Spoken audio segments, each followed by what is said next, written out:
مسلمانوں کا روزے فرض کیے ہیں، انہیں جنہیں 6 دن کے لیے چاہے مہینہ 29 کا ہو چاہے مہینہ 30 کا ہو، روزے 1 مہینہ رکھنا ہے۔ آگے فرمایا کہ لعلکم تتقون،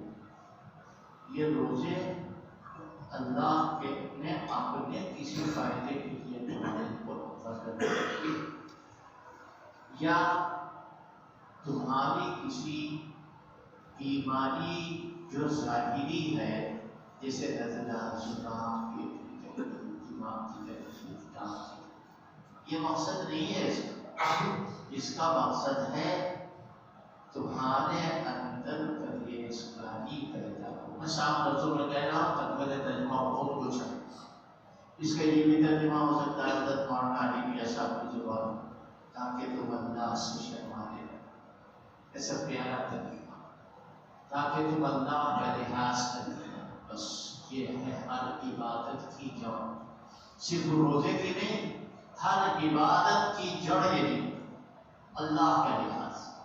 چاہے نماز پڑھتے پڑھتے پیشانی کالی ہو چکی، لیکن یاد رکھیے عبادت کی جڑ پیشانی کالی ہونا نہیں ہے، کسی کوئی حرج نہیں، کالی نہیں، لیکن اللہ کی شرم پیدا، اللہ سے لحاظ پیدا۔ ابھی آج ہم روزہ نہ رکھے، اللہ نہ کرے، اللہ نہ کرے، اللہ تعالیٰ آپ کو اس کا مصیبتوں سے محفوظ فرمائے اور اس کے بعد میں ہم وہ بنائے اور لوگوں سے بھی تذکرہ کریں۔ یہ چیز میں یہ نہیں کہتا ہوں کہ کوئی اپنی بیماری میں روزہ نہ چھوڑے، یا کوئی آدمی اور پریشان ہے، کوئی بات ہے ایسی اس پر روزہ معاف، روزہ چھوڑ دیتے، لیکن اپنے آپ کو اللہ کے سامنے محسوس کرتے ہوئے سارے عمل کرو، اور اللہ کے سامنے محسوس کرتے ہوئے اگر کوئی آدمی کرے گا تو یقیناً اس کے اندر خلوص پیدا ہو، یقیناً ہو نہیں سکتا۔ اسی لیے کہا کہ جامع لفظ لعلکم تتقون، تاکہ تم اللہ سے ڈرنے لگو۔ اللہ سے ڈرنے کا مطلب دنیا سے نہیں، دنیا سے نہیں ڈرے گے، مارے پیٹے گے بھی نہیں، جھگڑا بھی نہیں کریں گے،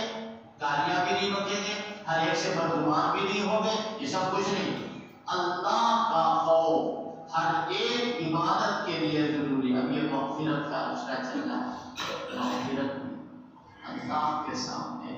اکیلے میں اپنے گناہوں کو، اللہ پاک ہم کسی کو نہیں کہہ رہے ہوں اپنے آپ کہ اللہ پاک اپنے گناہوں کو یاد کر کر کے ہم سے زبان کا کتنا قصور ہوا، ہم سے آنکھ کا کتنا قصور ہوا، ہم سے اپنے بھائیوں کی کتنی ہم تنفیر ہوئی، ہمیں ماں باپ کی کتنی ہم تنفیر ہوئی، یہ ساری باتیں یاد لینا تیرے سامنے۔ ایک مجرم کھڑا ہوا، ایک بھکاری کھڑا ہوا، اے اللہ معاف کر، یہ ہے تقویٰ جسے یہ کوئی معمولی چیز نہیں، مہینوں بیان کیا جائے تو اللہ تعالیٰ نے تقوی پر اب اس ہفتے میں معافی ہو گئی، پہلے عشرے میں رحمت اللہ کی نصیب ہوئی، یعنی توفیق اللہ کی نصیب ہوئی، اور اس عشرے میں معاف کرا کے اللہ تبارک و تعالیٰ کے سامنے سارا کچا رکھ دیا کہ اللہ آپ دیکھ لیجیے ہم یہ، پھر کیا ہوگا بنانا وَآخِرُهُ عِتْقٌ مِّنَ النِّيرِ، اب جہنم سے نجات۔ جب یہ کیفیت پیدا ہو جائے تو یہ بھی میں صاف لفظوں میں کہہ رہا ہوں کہ کوئی جنید بغدادی نہیں بن پائے، نہ کوئی صحابہ کرام کے برابر ہو پائے، نہ کوئی تابعین کے برابر ہو پائے، کچھ نہیں، ہرگز نہیں۔ وہ لوگ دوسرے تھے، ہم کوشش کریں، نقل کریں اسی کا اتقوا اللہ وکونوا مع الصادقین، کہ اللہ سے ڈرو، پرہیزگاری اختیار کرو اور سچوں کے ساتھ ہو جاؤ، ان کی طرف سے حسن ظن قائم کرو، ان کی باتیں دیکھو اپنے اندر اپناؤ، ان کی باتیں جتنی اپنا سکو اپناؤ۔ یہ طبیعت ٹھیک نہیں ہے، زیادہ بیان کرنا ویسے بھی